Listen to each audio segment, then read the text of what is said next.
I kept wondering how I got here. When did I start caring about the dinner to dessert tabletop?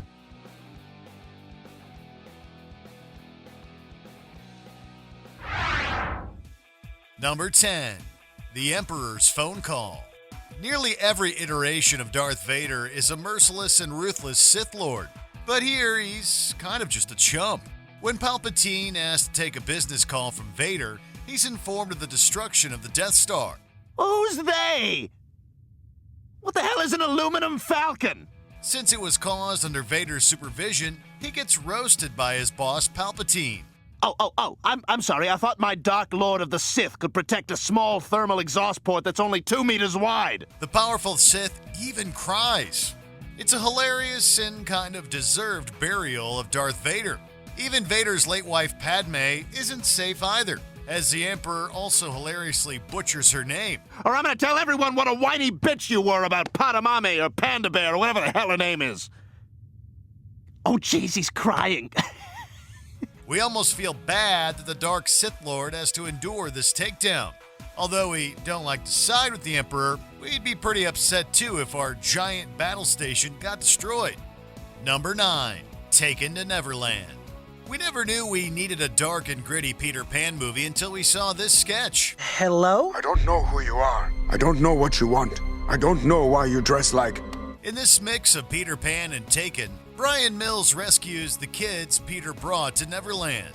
We know that he said he'd find and kill anyone who gets in his way. However, we didn't expect him to do so while wearing a ridiculous seashell bikini. Wendy, where are your brothers? There, on the pirate ship! This absurd premise serves as a great knock at how unhinged Brian gets at some points in the franchise. While moviegoers don't think about him taking out nameless henchmen, it feels different when he attacks recognizable characters. He slays everyone from Captain Hook to Tinkerbell. Guess Brian can add killing beloved Disney characters to his particular set of skills. Why would I want to leave when my happy thought's about to come true? You're what? Oh, no! Number 8. The Powerpuff Girls versus the Man. In this sketch, the Powerpuff Girls face their deadliest enemy yet. Aha! Mojo Jojo is in jail now, but we'll break out to fight the Powerpuff Girls again for you to put in jail again. No, wait, is that Mojo Jojo's life? Mr. Mime? Fuzzy Lumpkins? Nope.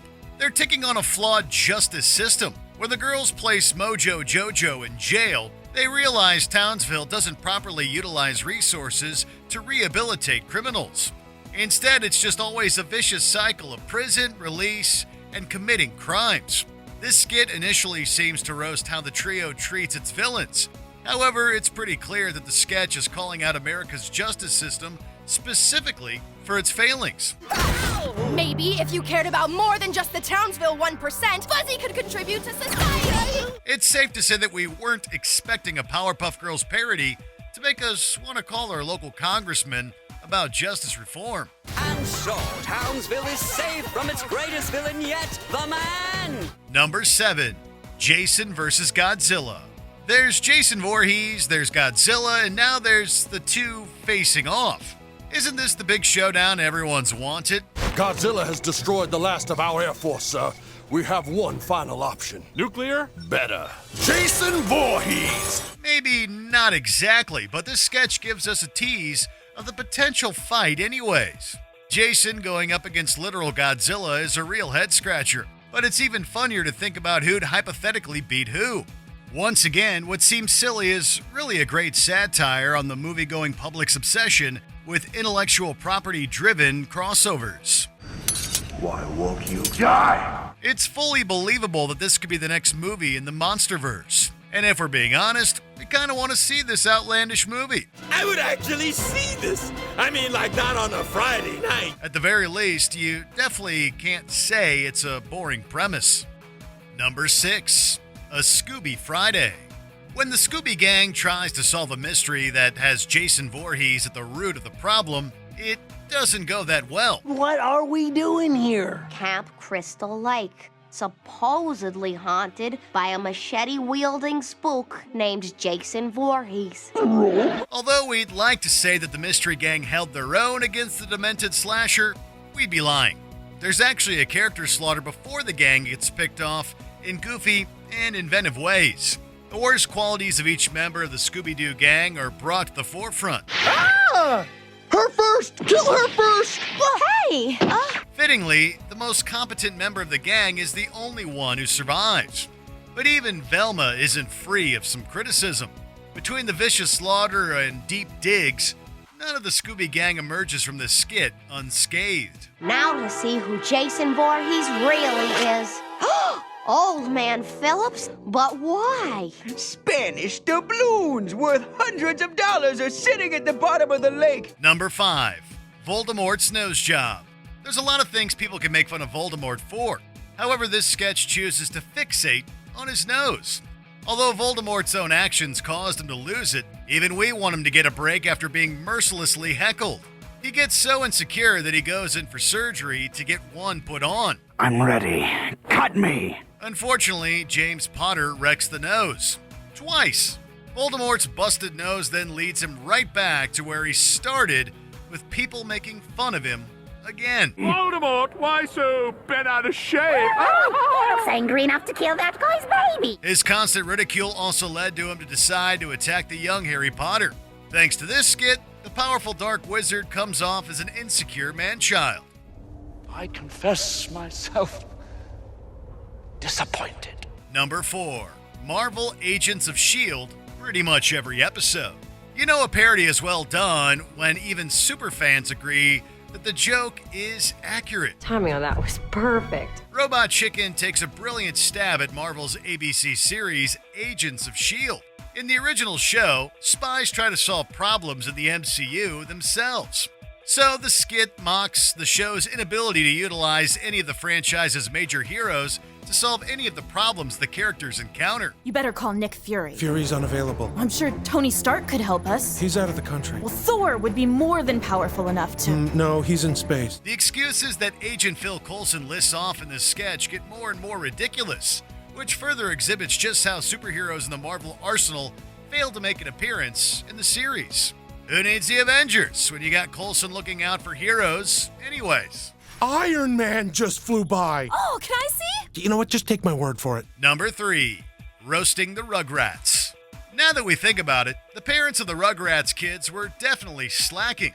How could these infant kids get away with all these absurd adventures otherwise? Well, after crossing the freeway, base jumping off a cliff, and dodging bullets in a gang war, we finally found my Reptar doll. Tommy, what are you doing in the street? This skit brings this classic Nickelodeon kid show's major flaw to light.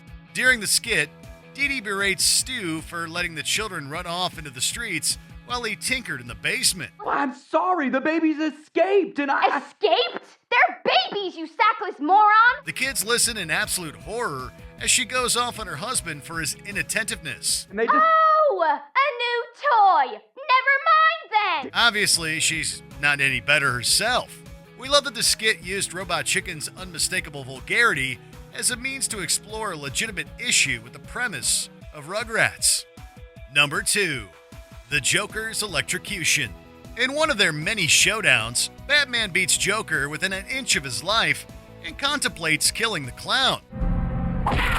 No, one more punch would kill you. After all, Joker's committed numerous crimes, even when behind bars in Arkham.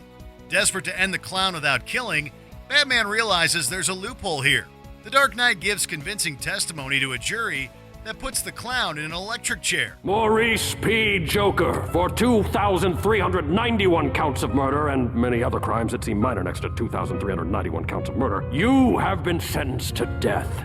While this sketch seems ridiculous on the surface, it makes fun of the numerous occasions where Batman finds a loophole through his no-killing rule that results in an enemy's death. The difference here is that we see an execution of the Joker that's more brutal than some of the Dark Knight's entire films. I didn't know. I didn't know. Wait. But why? For Barbara. Number 1. Ken's Hidden Rage. While you've probably heard of Barbenheimer, have you heard of Ken Fight Club? The first rule of Fight Club, you do not talk about Fight Club. Before 2023, Barbie deconstructed the male doll's psyche. This skit took a stab at the character's mind. The film pokes fun at the fact that Ken is trapped in a life where he doesn't have much agency. This disgruntled narrator vents by participating in an underground fight ring where he and other Kens duke it out. Fourth rule, hitting the crotch is okay, cause let's face it, we're all smooth down there. During the skit, the brawls get pretty nasty. It's hilarious to see such a tonal shift for a brand that's usually so light. It also, surprisingly, brings up a lot of digs at Barbie lore in an incredibly short time. Because our new nihilist worldview taught us to stop caring about that which did not matter. Overall, it's a savage take on a Ken that didn't know he was Kenough.